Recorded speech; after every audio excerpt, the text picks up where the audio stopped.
Sekarang giliran Pak Othmas Sitompul, praktisi hukum.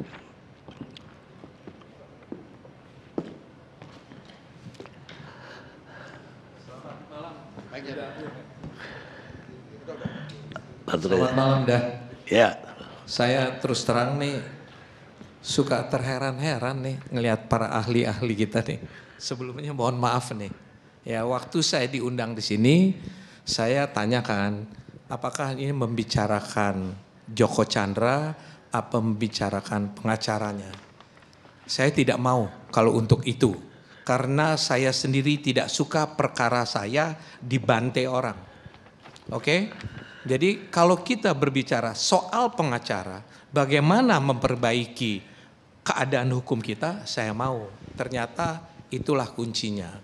Tapi ada beberapa hal dulu yang saya dengan segala hormat pada layak saya Johnson. Kalau istri tuh ngumpetin suaminya, ada pasalnya nggak boleh diganggu. Ya, istri darah garis ke bawah ke atas anak itu yang menyembunyikan, menghindari penuntutan dari terdakwa itu nggak boleh diapa-apain. Ada satu contoh waktu itu dengan segala hormat klien saya GT dulu juga lari pergi jalan-jalan balik lagi istrinya mau ditangkap undang-undang bilang jangan dong kan wajar aja kalau istrinya ngumpetin. Soal penegakan hukumnya undang-undang bilang gitu. Saya kembali aja kepada saya mengajukan pertanyaan yang menggelitik nih. Jangan disalahin nih dah Karni. Memang cuman satu Joko Chandra nih. Cuman ini. Sebelumnya ada lagi enggak? Mau jujur enggak? Udahlah. Kita jangan saling nyalain orang deh. Kalau mau ditanya bagaimana memperbaiki hukum kita, hukumnya sudah bagus. Orang-orang yang menjalankan hukum itu yang harus diperbaiki. Bagaimana memperbaiki orang-orang yang memegang jabatan itu? Saya nggak bisa jawab. Dah dengan segala hormat. Saya sudah 40 tahun berkecimpungan nih. Putus asa memperbaiki hukum ini. Karena bukan hukumnya, orangnya. Bagaimana memperbaiki orang-orang yang punya kekuasaan? Suka-suka dia kok. Sekarang kita asik nyalain orang sampai ke presiden, sampai kemana-mana, semua orang disalahin. Percaya nggak ini bisa terulang lagi? Gantung tuh semua, tetap aja terjadi lagi. Apa mau seperti di Cina itu, gantung-gantungin? Mungkin bisa. Apa kita mau begitu? Jadi dari mana kita mulai? Saya pengacara. Ada LBH Mawar Saron, sudah 18 tahun, 50 lawyer yang aktif, yang keluar sudah puluhan, diajari di situ. Mulai dari kita, kamu bekerja pergi ke pengadilan, bukan cari menang, menegakkan keadilan. Apa yang Tuhan paksa kita lakukan? Keadilan, kebenaran, dan belas kasihan. Repot kalau seperti ini. Bagaimana kita mau marahin oknum di sana, oknum di sini, terulang terus kan?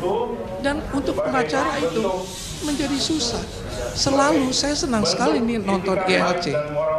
Selalu paling tidak ada dua pendapat untuk satu masalah. Ini gelas kosong apa isi? Sampai pagi nih. Bang Udakar ini paling hebat kan? Dia kumpulin orang, dia tanya pendapat si A, si B, si C, si D, si E, berantem semua. Pengacara pun begitu. Tugasnya apa nih pengacara ini? Membela orang di dalam koridor hukum. Kalau dibilang kita destructive of justice, siapa yang gak lakukan? Ini tanya nih ketua kita yang hebat ini.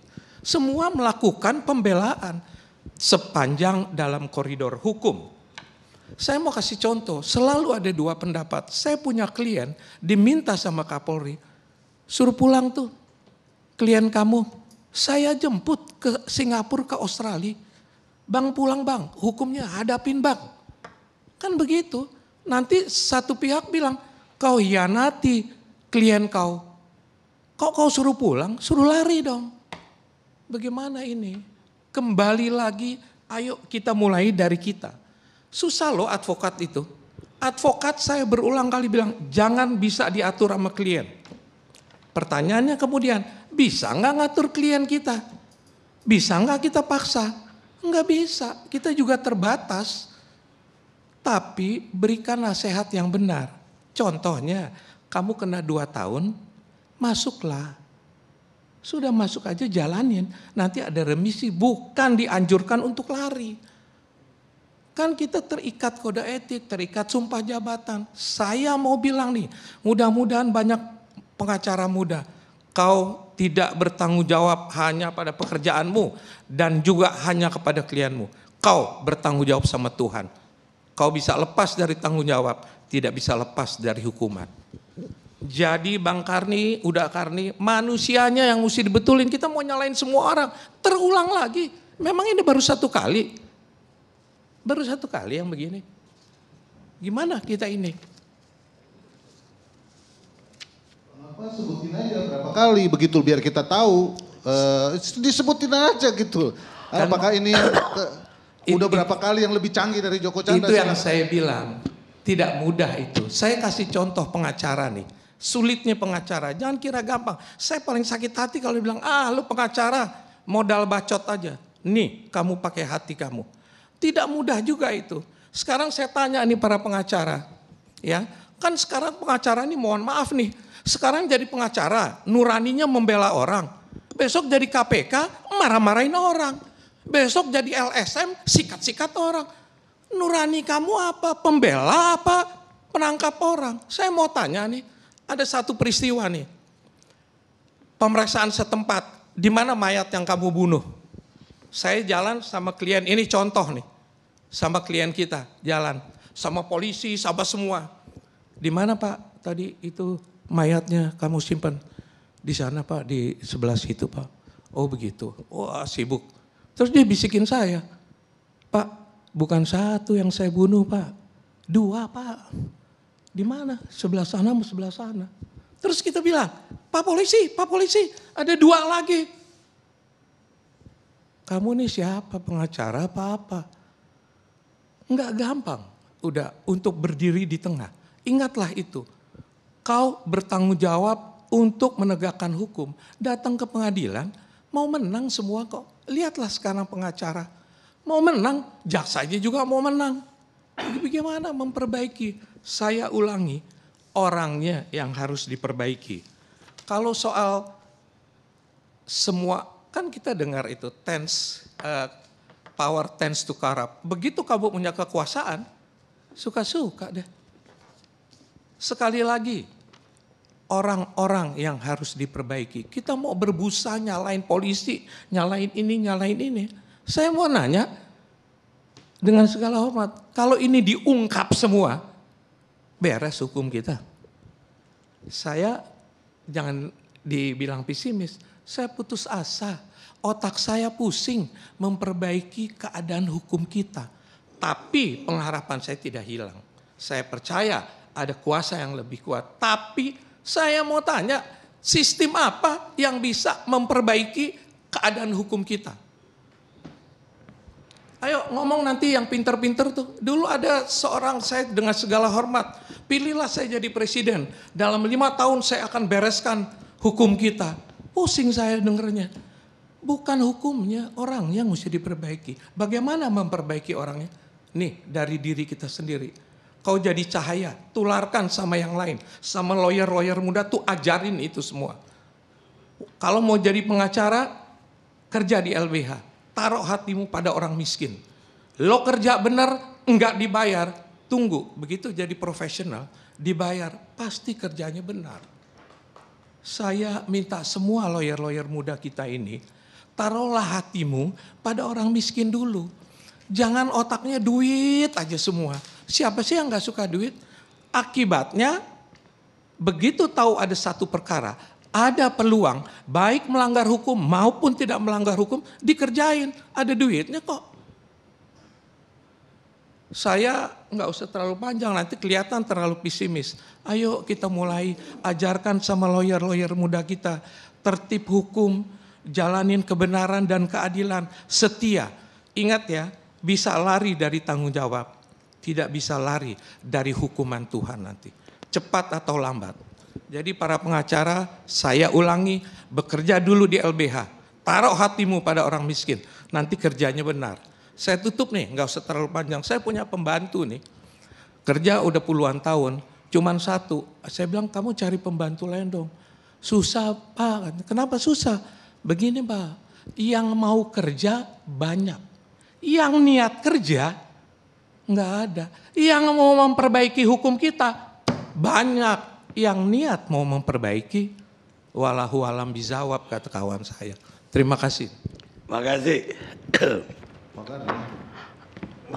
Saya boleh dikasih kesempatan? Boleh. Yang pertama Bang, saya kira kita lebih baik transparan supaya kita bisa tahu yang mana yang lebih canggih dari Joko Chandra. Pertanyaan saya ini penting untuk menjawab dan melontarkan pertanyaan kepada apa yang dikatakan oleh Bung Junimart. Terutama yang soal 3 bulan dia kesini ngurus bisnis. Ini kan nggak bisa dijawab pakai hukum, apalagi pemeriksaan polisi. Pertanyaan saya, intelijen kita di mana? Apa dia lagi sibuk ngurusin COVID, sumbangan-sumbangan alat laboratorium atau periksa COVID di pasar sana? Atau di mana itu staf khusus intelijennya presiden? Di mana itu? Itu kan itu harus dijelaskan. Karena itu yang bisa jawab. Karena kalau misalkan hukum ya tunggu sprindik ini disidik dan lain sebagainya. Apalagi Bang Karni bilang, oh itu BOT. Itu di mana? Apa memang di negara hukum Pancasila ini bisa buronan itu bisa berbisnis dan lain sebagainya, berbisnis dengan negara, keluar masuk seperti ini, memperpanjang. Itu juga kan pertanyaan selain 2 soal hukum yang tadi saya pertanyakan itu. Bang Hotma, saya ini kadang-kadang masih suka diminta oleh aktivis-aktivis yang kadang-kadang disasar sama polisi. Bahkan oleh keluarga-keluarga teroris. Itu disasar tuh Bang sampai istrinya apa segala macam. Disasar, dipertontonkan kok bahwa itu prestasi. Nggak dapat suaminya karena lari dia teroris, istrinya diambil.